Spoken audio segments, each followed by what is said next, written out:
Jessica stirred beside me, a soft murmur escaping her lips. Then, clear as day, she whispered a name. Ryan! My stomach dropped. My chest tightened. I wasn't Ryan. My pulse pounded as she sighed, a sound laced with longing. The air felt thick, suffocating. I should have seen this coming. I used to believe that Jessica and I had the kind of marriage that could survive anything. We were high school sweethearts, the couple everyone thought would last forever. I held on to that idea for years, convincing myself that love alone was enough to keep us strong. Looking back now, I realize how blind I was. Jessica was everything to me. She had this effortless charm, the kind of presence that could light up a room. She knew exactly what to say, how to make people feel special. I thought I was lucky to have her, that out of everyone in the world she had chosen me. We got married at 24, fresh out of college, ready to take on life together. At first, everything was good. More than good. We laughed a lot, traveled when we could, and built a life that felt solid.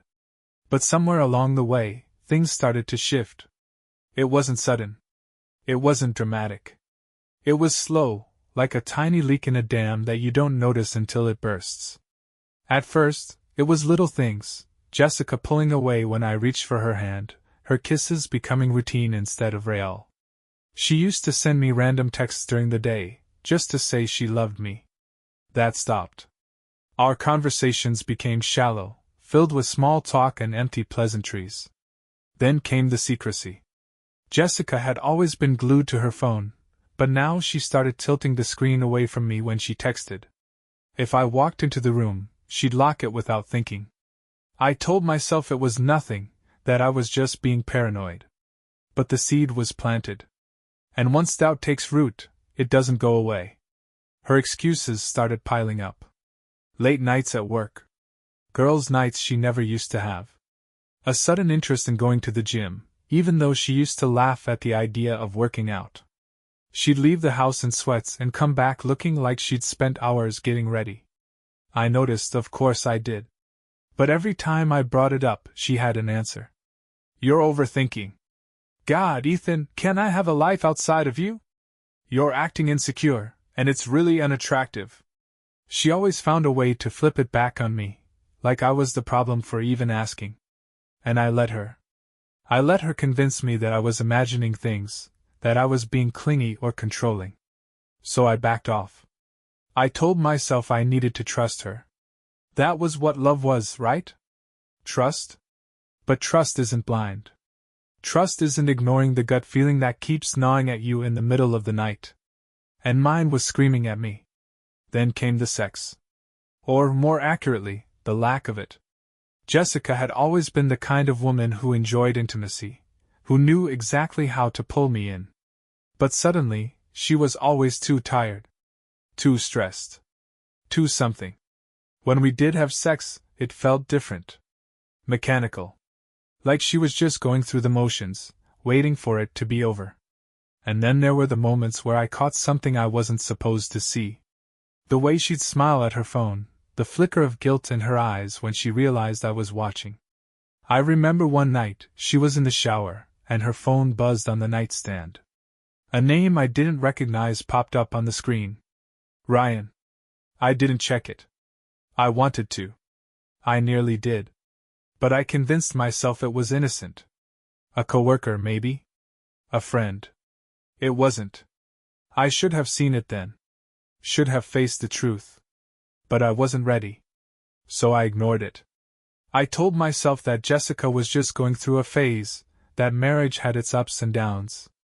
I let myself believe that things would go back to normal, that if I just loved her enough, she'd come back to me. But love doesn't fix betrayal. And it wasn't until that night, when she whispered another man's name in her sleep, that I finally accepted it. The woman lying beside me wasn't mine anymore. The name haunted me. Ryan. It clung to my thoughts like a stain I couldn't wash out. No matter how much I tried to rationalize it, the sound of her whispering it in her sleep replayed in my head over and over. She said it like a prayer, like something sacred. Like a secret she wasn't supposed to say out loud. I told myself I was overreacting. That maybe it was a random dream.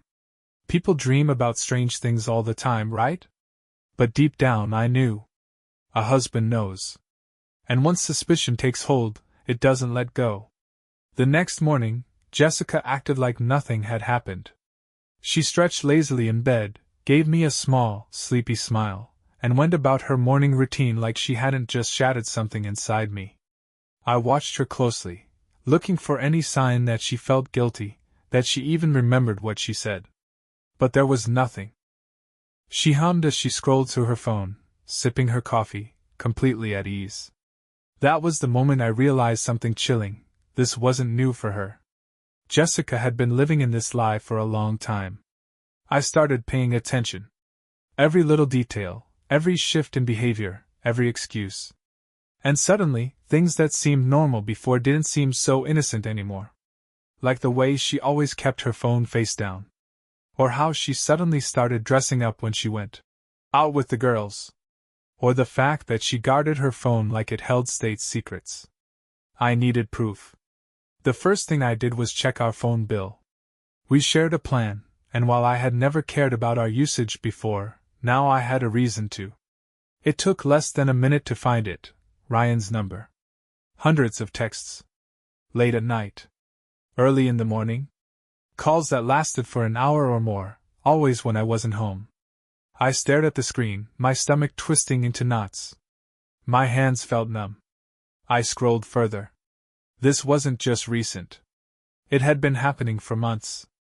A sickness settled deep in my gut. It wasn't just cheating, it was a second life. I needed to know more. That night, when Jessica was in the shower, I finally did what I had been resisting. I grabbed her phone. My heart pounded so hard I thought I might pass out. But the moment I opened her messages, I felt like I was drowning. There he was. Ryan. His messages were pinned at the top. I clicked. Missed you today? Can't stop thinking about last night. You looked so fucking good in that dress. Wish I could have ripped it off right then and there. I felt my vision blur, heat rising to my face. My fingers trembled as I scrolled further. Pictures. Some of her. Some of him. Some of them together, in places she had told me were work dinners, or girls' trips. The worst part? She looked happy. Radiant. The kind of smile she used to give me. Then I saw a message that made my blood run cold. Ethan's getting suspicious. I might need to cool things down for a bit. My stomach lurched. So she knew. She knew I was catching on, and instead of stopping, instead of feeling guilty, she was just planning how to keep it hidden. The shower turned off. I had seconds before she came out. I put her phone back exactly how it was and sat on the bed, my fists clenched so tight my nails dug into my palms. My chest heaved.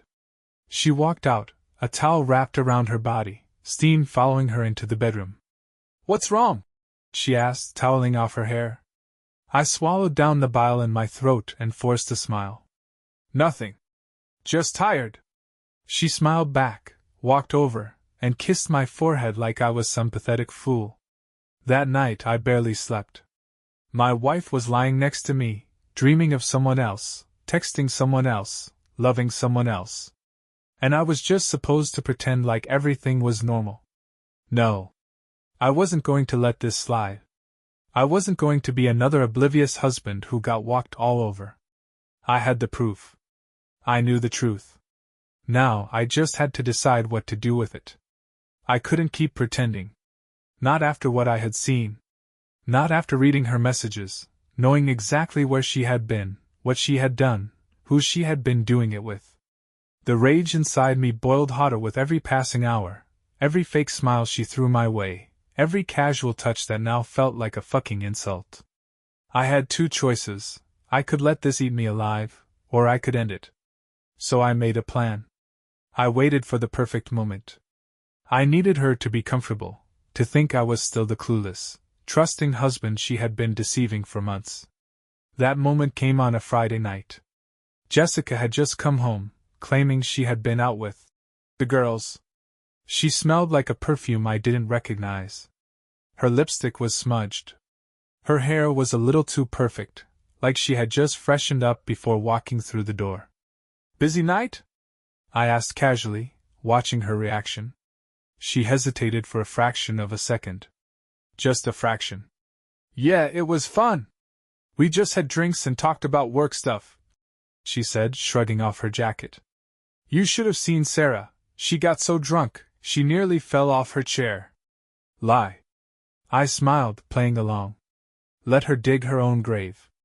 "Sounds like a good time," I said, standing up.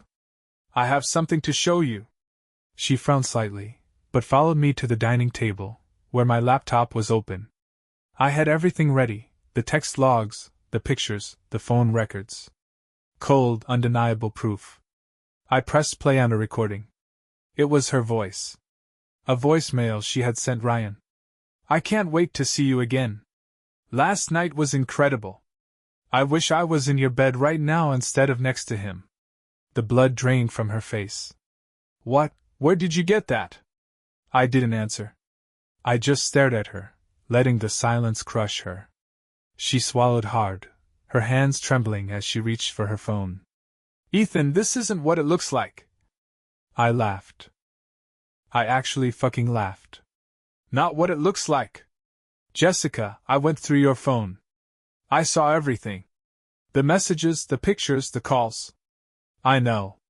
Her mouth opened, but nothing came out. For the first time, she had nothing to say. "So, let's hear it," I said, crossing my arms. "Tell me the story. Tell me how it's not what it looks like. Tell me how I just imagined you fucking another man for months. Go ahead. I could use a good laugh." She stared at me, and then, she started crying. Not the wailing, guilty sobs of someone who regretted what they had done. No. This was different. Calculated. A performance. "Ethan, please. It didn't mean anything.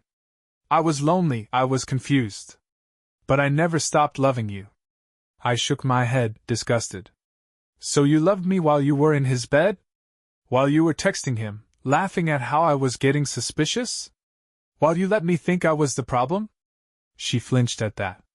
"I didn't mean to hurt you," she whispered. That was the moment I realized she wasn't sorry. She wasn't crying because she hurt me. She was crying because she got caught. "Who is he?" I asked. My voice was eerily calm. Her lips parted, hesitation flashing across her face. She didn't want to tell me. I stepped forward, voice dropping lower. "Who the fuck is he?" Jessica exhaled shakily, looking away. And then, barely above a whisper, she said his name. "Ryan." I felt my body go cold, but I pushed past it. "Ryan who?" She hesitated again. And then, when she finally answered, my entire world tilted. "Ryan, your best friend." The room felt like it was spinning. Ryan. My best fucking friend. The guy I had known since college. The guy who stood beside me at my wedding. The guy who had eaten dinner at my table, laughed at my jokes, looked me in the eye while fucking my wife behind my back. I should have known. The late-night texts, the hushed conversations when I walked into the room, the way he had been pulling away from me lately. I had thought he was just busy. Turns out, he was just busy fucking my wife. Something inside me snapped. "Get out," I said, my voice barely above a whisper. Jessica's eyes widened. "Ethan, please, we can fix this." "Get out." She flinched, then took a shaky step back. I'll go to my mom's. But please, let's talk when you've calmed down." She actually thought I would forgive her. That there was even a chance in hell I could come back from this. I didn't answer. I just turned my back to her and walked away. A few minutes later, I heard the door shut behind her. And just like that, she was gone. The silence was deafening. For the first time in years, the house felt hollow. No sound of Jessica moving around, no idle chatter, no faint hum of her favorite music playing in the background. Just me. Alone. I sat at the dining table, staring at the laptop screen. The evidence was still there. Her messages, her pictures, her lies, all in front of me, clear as day. I should have closed it. Should have walked away. But I couldn't. My eyes traced over every text, every moment she had chosen him over me. Missed you today? Can't stop thinking about last night. I might need to cool things down for a bit. I clenched my fists. I had been so fucking blind. My phone buzzed. I knew who it was before I even looked. Jessica. I ignored it. A minute later, another message. Jessica, please, Ethan. Just talk to me. Then another. Jessica, I know you're hurt, but we can get through this. She still didn't get it. She thought this was something we could fix. That I would just break down, cry, tell her we could work through it. That I would forgive her. I slammed my laptop shut. The walls felt like they were closing in, the air in the room too thick to breathe. I needed to get out. So I did what I always did when my mind got too loud. I got in my car and drove. I didn't have a destination. I just let the roads guide me, my hands gripping the wheel so tight my knuckles turned white. The city lights blurred past me, but all I could see was them. Jessica's lips on his. Her body tangled with his. The way she had whispered his name in her sleep while lying next to me. I pulled into an empty parking lot and shut off the engine. And then, for the first time since I found out, I let myself break. I slammed my fists against the steering wheel, rage and grief twisting inside me like a storm. My chest ached, a deep, raw pain that felt like it was tearing me apart from the inside. I wanted to scream, to punch something, to make her feel even a fraction of the agony she had put me through. Instead, I just sat there, staring blankly ahead as the weight of it all settled onto my shoulders. The love of my life had betrayed me. My best friend had stabbed me in the back. Everything I thought was real had been a fucking lie. My phone buzzed again. Another text. But this time, it wasn't Jessica. Ryan. I felt ice crawl up my spine. Ryan, man, I'm sorry. I stared at the screen, my vision blurring with rage. Sorry? He thought sorry was enough? This wasn't a spilled drink or a missed appointment. He had been fucking my wife. Before I could stop myself, I called him. He picked up on the first ring. Ethan, listen. How long? My voice was eerily calm. A beat of silence. Then a sigh. It's not what you think, man. Don't bullshit me, Ryan. How? Fucking long. Another pause. And then, quietly. Almost a year. I laughed, a hollow, bitter sound. A fucking year. Did you ever feel bad? Even once? Of course I did, but what? You just couldn't help yourself? You had to betray the one person who would have done anything for you? He exhaled sharply. I didn't plan for this to happen, Ethan. It just did. It just did. I repeated his words, rolling them over in my mouth like poison. I swear, man, I never wanted to hurt you. I hung up. I sat there, my hands shaking, my mind a whirlwind of rage, betrayal, and absolute fucking heartbreak. I thought about all the times I had trusted Ryan with my secrets, my worries about Jessica pulling away. The times he had given me advice, told me I was overthinking, reassured me that Jessica loved me. And all the while, he was the one she was running to. I could have driven to his place that night. I could have beaten the shit out of him, let my fists do all the talking. But in the end I didn't. Not because I didn't want to, but because I knew it wouldn't change a damn thing. It wouldn't make Jessica faithful. It wouldn't make Ryan less of a fucking snake. And it wouldn't fix the gaping hole in my chest. So instead I drove home. When I stepped inside, the emptiness hit me again. The scent of her perfume still lingered in the air. The framed pictures on the wall mocked me, our wedding day, vacations, stupid selfies where she looked at me like I was her whole world. Lies. Every single one. I walked into our bedroom and stood at the foot of the bed. The bed where she had once held me, kissed me, told me I was the only one she ever wanted. I grabbed the pillows, the sheets, the blankets, every fucking thing she had touched, and dragged them outside. Then, without hesitation, I threw them in the fire pit in our backyard and lit a match. The flames swallowed them whole, the smoke curling into the night sky. I watched until nothing remained but ashes. And then, for the first time in hours, I felt something close to peace. Because I finally understood the truth. Jessica was never mine to lose. The next morning, I woke up to an empty house and a mind that felt just as hollow. I was exhausted, mentally, physically, emotionally. But beneath all the wreckage, a strange kind of clarity had settled over me. There was nothing left to salvage. Jessica had texted me again. Jessica, please, Ethan. Just talk to me. Jessica, I made a mistake. But we can fix this. Jessica, I love you. I deleted them without replying. Instead, I did what needed to be done. I called a lawyer. By noon, I had started the divorce process.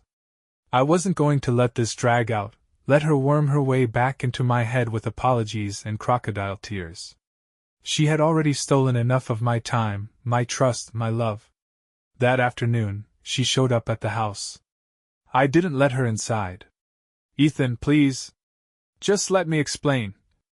I don't need an explanation. I already know everything. She wiped at her eyes.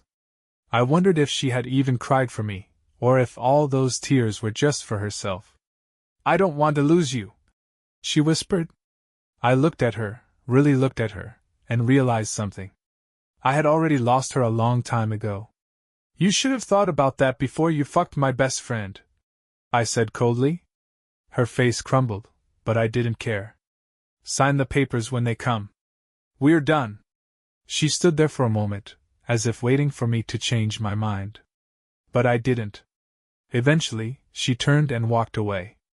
And for the first time since this nightmare began, I felt free. The divorce was finalized within months. Jessica didn't fight it, maybe because she knew there was nothing left to save, or maybe because Ryan was waiting for her on the other side. I didn't care enough to find out. People always say that time heals, but the truth is, time doesn't erase betrayal. It doesn't stitch up the wounds or make the memories disappear. What time does is teach you to live with the scars. In the end, I learned 3 things. First, love isn't enough. I loved Jessica. I gave her my trust, my loyalty, my whole damn heart. But none of that stopped her from betraying me. No matter how much you love someone, it means nothing if they don't choose you back. Second, betrayal doesn't come from enemies, it comes from the people you trust the most. I lost my wife and my best friend in the same breath. And yet, looking back, I don't regret losing them. I regret ever letting them get close enough to hurt me in the first place. And third, walking away isn't weakness. It's power. Jessica thought I would forgive her. Ryan thought I would let it go. They both expected me to break. But I didn't. I chose myself. And that choice? That's something no one can ever take away from me. Leave a comment with your thoughts on the story. And subscribe to our channel so you don't miss new interesting stories. See you soon.